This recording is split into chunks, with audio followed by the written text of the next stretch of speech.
మన సంగతి ఏంటి భయ్యా? నిర్మాత కేదార్ ఆకస్మిక మరణంతో అగ్ర హీరోల్లో ఉలిక్కిపాటు. దుబాయ్లో నిర్మాణ స్థిరాస్తుల్లో కోట్లలో కేదార్ వ్యాపారాలు. వాటిల్లో వందల కోట్లు పెట్టిన హీరోలు, నిర్మాతలు, దర్శకులు. పెట్టుబడుల వివరాలు తెలియక వారిలో ఆందోళన అంట. మరి ఇప్పుడు ఇలా పరిస్థితి ఏంటి? పెట్టుబడులు పెట్టారు, ఆయన చనిపోయాడు. మరి ఎక్కడ పెట్టుబడి పెట్టాడు, దేంట్లో ఎంతెంత పెట్టాడు, ఎక్కడ ఉన్నాయి, ఎవరి పేరుతో ఉన్నాయి, డీటెయిల్స్ తెలియదుగా వీళ్ళకి. అయిపోయారు ఒక్కొక్కళ్ళు. టాలీవుడ్ నిర్మాత సెలగంశెట్టి కేదార్ ఆకస్మిక మరణం తెలుగు సినిమా రంగానికి చెందిన ప్రముఖులు, ముఖ్యంగా కొందరు అగ్ర హీరోల గుండెల్లో గుబులు రేపుతుందంట. తెలుగు సినీ రంగానికి చెందిన కొందరు అగ్ర హీరోలు, నిర్మాతలు, దర్శకులకు బినామీగా వ్యవహరిస్తూ వారికి చెందిన వందల కోట్ల రూపాయలతో కేదార్ దుబాయ్లో వ్యాపారాలు చేయటమే ఇందుకు కారణమని సమాచారం. కోట్లలో పెట్టుబడులు పెట్టిన ఆయా ప్రముఖులు కేదార్ ఆకస్మిక మరణంతో ఇప్పుడు వాళ్ళ పరిస్థితి ఏంటి? నిన్న ఆయన పైలట్ రోహితుడు కూడా నేను దుబాయ్లో లేనని చెప్పి ఒక వీడియో రిలీజ్ చేసినట్టున్నాడు. మా డబ్బు పరిస్థితి ఏంటి, మా పరిస్థితి ఏంటి అని వీళ్ళందరూ భయపడుతున్నారంట. ఏడాది క్రితం హైదరాబాద్లోని రాడిసన్ హోటల్లో బయటపడిన డ్రగ్స్ కేసు అంశంలో కేదార్ పేరు ప్రముఖంగా వినిపించింది. ఆ తర్వాత కేదార్ తన కార్యక్రమాలను హైదరాబాద్ నుంచి దుబాయ్కి పూర్తిగా మార్చుకున్నారు. అక్కడ అత్యంత ఖరీదైన జుమేరా లేక్ టవర్స్ అపార్ట్మెంట్లోని ఒక ప్లాట్లో నివాసం ఉంటూ రియల్ ఎస్టేట్, కన్స్ట్రక్షన్ వ్యాపారాలు చేస్తూ పలు లేక్ వ్యూ ప్రాజెక్ట్ చేపట్టారని సమాచారం. అలాగే వందల కోట్ల రూపాయల విలువైన భూములు కలిగిన దుబాయ్లోని ఒక పెద్ద ల్యాండ్ డెవలపింగ్ కంపెనీలో కేదార్ కీలక వాటాదారుడిగా ఉన్నాడంట. రియల్ ఎస్టేట్, కన్స్ట్రక్షన్ కంపెనీలకు ఆ సంస్థ భూములు విక్రయిస్తుంటుంది. అయితే టాలీవుడ్ తరపున కేదార్ ఆ కంపెనీలో భాగస్వామిగా ఉన్నారని దుబాయ్ వ్యాపార వర్గాల్లో ప్రచారంలో ఉంది.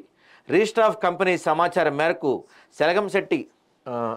సెలగంశెట్టి కేదార్ 9 కంపెనీలో డైరెక్టర్, చైర్మన్ వంటి కీలక హోదాల్లో ఉన్నారు. ఈ సంస్థలన్నీ చాలా వరకు కన్స్ట్రక్షన్, ఎంటర్టైన్మెంట్ రంగాలకు సంబంధించినవి. అయితే కేదార్తో సన్నిహిత సంబంధాలు ఉన్న అగ్ర హీరోలు, నిర్మాతలు, బడా దర్శకులతో పాటు కొందరు రాజకీయ నాయకులు కూడా ఆయా వ్యాపారాల్లో వందల కోట్లు పెట్టుబడిగా పెట్టారని తెలుస్తుంది. వీరందరికీ కేదార్ బినామీగా వ్యవహరించేవాళ్ళంట. కేదార్ను కలిసేందుకు ఆయా ప్రముఖులు తరచూ దుబాయ్కి వెళ్ళేవాళ్ళు. 2-3 రోజులు అతనితోనే ఉండే లావాదేవీలను పూర్తి చేసుకొని వచ్చేవాళ్ళంట. 4 రోజులుగా ఆ మాజీ ఎమ్మెల్యే అక్కడే. అయితే సినీ నిర్మాత కేదార్ మరణం వార్త బయటకు వచ్చినప్పటి నుంచి అతనితో వ్యాపార సంబంధాలు పెట్టుకున్నారంటూ సినీ, రాజకీయ రంగాలకు చెందిన పలువురు ప్రముఖుల పేర్లు బయటకు వస్తున్నాయి. తాజాగా ఉమ్మడి నిజామాబాద్ జిల్లాకు చెందిన ఒక మాజీ ఎమ్మెల్యే పేరు బయటకు వచ్చింది. కేదార్ మరణించినప్పుడు ఆయన అక్కడే ఉన్నట్టు సమాచారం. ఆయన మాత్రమే కాదు, రాజకీయ, సినీ రంగాలకు చెందిన పలువురు ప్రముఖులు 4 రోజుల నుంచి దుబాయ్లోనే ఉన్నారంట. నిన్న మనం చెప్పుకున్నాం కదా, నేను ఇక్కడే ఉన్నానని. నేను లేనని చెప్తున్నానంట ఆయన అక్కడ.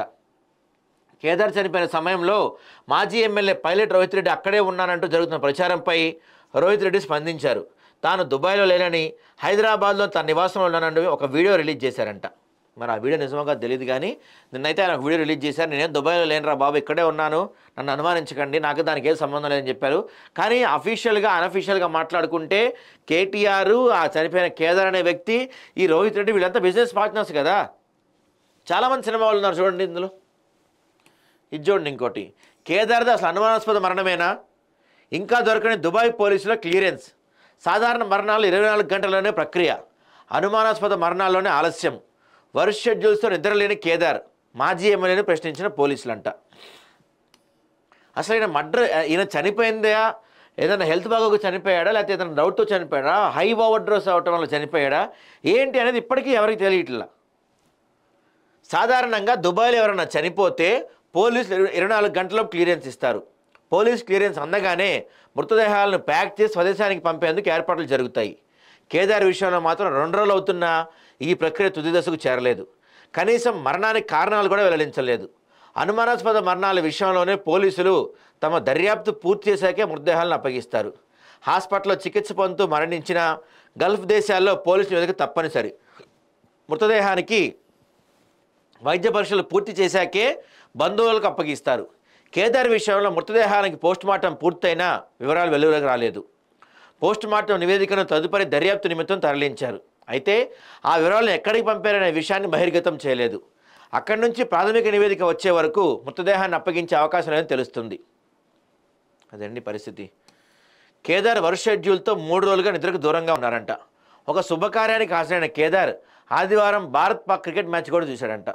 సోమవారం సినీరంగ ప్రముఖులతో జరిగిన విందులో ఆయన పాల్గొన్నారు. మంగళవారం తెల్లవారుజామున ఇంటికి వచ్చి చేరుకున్నారు. ఆ సమయంలో తన ఫోన్ను వంట మనిషికి అందజేసి 10 గంటలకు మీటింగ్ ఉంది, అప్పటి వరకు నన్ను లేపద్దు, ఒకవేళ అత్యవసరంగా ఫోన్ కాల్ వస్తే నిద్ర లేపని చెప్పి పడుకున్నారంట.